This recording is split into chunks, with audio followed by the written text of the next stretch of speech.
Hello and welcome back to this series of videos where we are learning how to use the Flexibility Hub to analyze the flexibility of our particles. In previous videos, we saw how we could recover our different conformational states once they have been selected in, for example, the cluster space, annotated space, and so on. One of these ways was to use the particles to refine a new conformational state, as shown in this branch here. The idea is to extract the particles from one of the selections and then using CryoSpark, RelyOn, or any other software to get our refined conformation. The problem here is that depending on the number of particles we are getting, the resolution of the map can be very, very low. So is there a way to use a higher number of particles to recover the conformational states we want while avoiding the mixture of different states that is present in the particle dataset? For that, we can use a new reconstruction method called ZART. The idea of ZART is that it's a reconstruction algorithm, so you can take your particles and do a standard reconstruction if you have your angles, your CTF, and so on. But if you have done previously a certain 3D estimation of your conformational landscape, then you can also use that information to correct for the heterogeneity in the particles. And the idea is that what you are doing is to drive all the conformations in your particles towards a similar state in such a way that when you are reconstructing, you are able to remove the motion blur and improve the resolution of those areas that are very, very flexible. This implies that we don't have any longer the limitation of restricting ourselves to a very low number of particles, because now we can take the whole dataset, correct the heterogeneity of all the particles, and reconstruct a high resolution volume, but in the conformation we want. Let's see how we can use ZART for these purposes. In order to find the ZART protocol, you can go to the Flexibility Hub view in Scipion, then you go to Map Reconstruction, and here you have the ZART tab with the ZART protocol. After clicking on the program, you will get this form with all the parameters that need to be filled in order to execute ZART. The first one are the input particles. These input particles must have angular information, because keep in mind that ZART is just meant for reconstruction. It's not going to do any kind of refinement for you. So these particles must store all this angular information needed to reconstruct properly the map. CTF information is also advisable to have it stored in the particles, although it's not mandatory. And this has to do with this second parameter here. So if your particles are not CTF corrected, which usually is the case, you just need this to know, and ZART will use the CTF information to correct for the particles and reconstruct a more meaningful map. But for example, if you are working with corrected particles, synthetic data, and so on, you can put this to yes, and then CTF will not be considered during the reconstruction. The initial map is an optional parameter. If you don't provide it, then ZART will do a reconstruction from scratch. And if you provide this map, then ZART will try to refine this map in order to improve it a little bit. The number of ZART iterations has to do with the way ZART reconstructs a map, which is based on an ART algorithm. So it's an iterative process, and here you can determine how many iterations you want to do. In general, here you can put a number between 7, 10, or 13, and you will get with enough reconstructions. It will also depend on the number of particles you have in your dataset. So if you have a much larger number of particles, probably here you can put a value like 2 or 3, and your reconstruction will look nice. Then we have this ART lambda, which is a regularization determining how fast we are trying to converge towards the reconstructed volume. In general, you don't need to change this parameter, only if you have a large number of particles, let's say a data set larger than 150,000 particles, something like that. Probably it's better to change this value to 1e to the -5, so you are not getting weird reconstructions. These safe partial reconstructions for every iteration is used to save either only the last volume, which is the one that ZART is reconstruction, and this happens if you set this to yes, or if you want to keep in memory all the maps that the ZART is reconstructing for every ZART iteration, so you can see the process of how ZART is converging towards your map. And this happens when you put here no.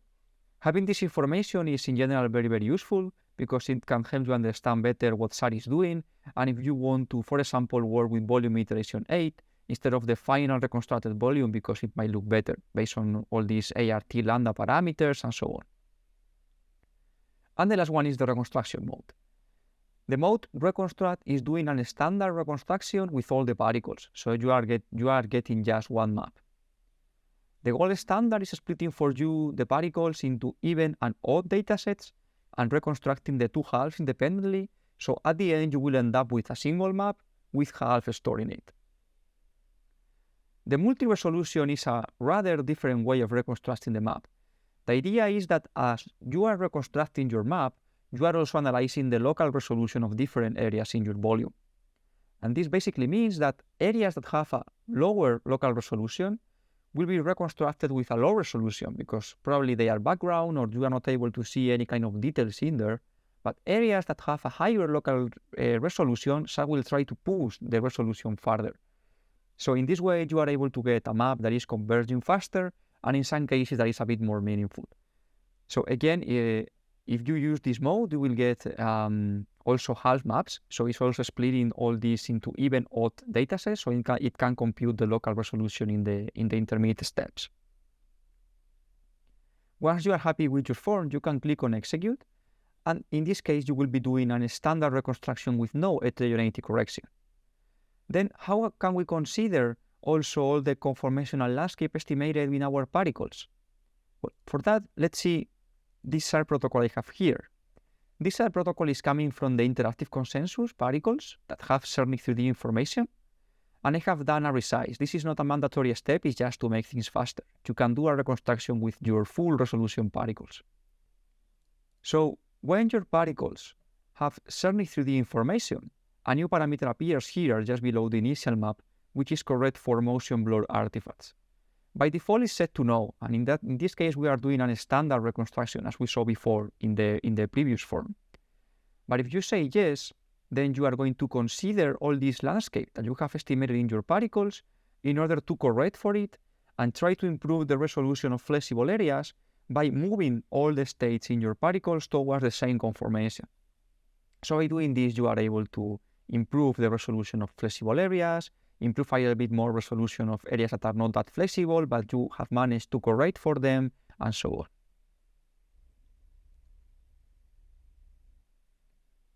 Once the protocol has finished, you will get either a map or a map with halves.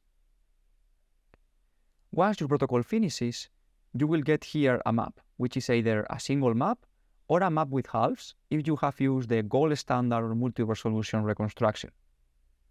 I have done also here another branch, which is doing a standard Fourier reconstruction just to compare what happens when we do a normal reconstruction with Fourier or a ZART reconstruction with heterogeneity correction. So let's have a look at the slides of these two maps. So here we have to the left the Fourier reconstruction and to the right the ZART reconstruction with this heterogeneity correction applied. Let's go, for example, to the middle slide in both cases. So if we go here, we can already see some differences in the maps. As you can see, the Fourier reconstruction is looking nice. Of course, it does not have a very, very high resolution, probably it's around 6.2 angstrom, which is nice for this resizing. But we are seeing some kind of details here. But if we compare with ZART, we are able to see, for example, here, much more information. Also in the interior part of the protein, we are seeing much more details and so on. And all this is thanks to the heterogeneity correction. Let's have a look at a different slide where we are able to see this kind of a small subunit of the ribosome. So for example, slide 81. And here you can see much better the power of ZART with heterogeneity correction. Here all this region is looking much more blurry, but as soon as we are applying the ZART, all the different features in the map start coming out. And this is thanks to the heterogeneity correction. So of course, this is done with the downsample images, but you can also apply into your original images in order to see much better all the details and all the improvements coming from the correction.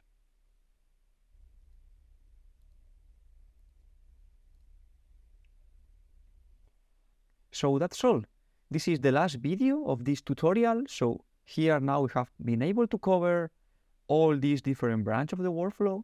where we have seen how to get conformational landscape from particles using different softwares, how to do consensus of those landscapes, and then how to undo an interactive analysis, extracting conformational states, even doing reconstruction with heterogeneity correction thanks to ZART.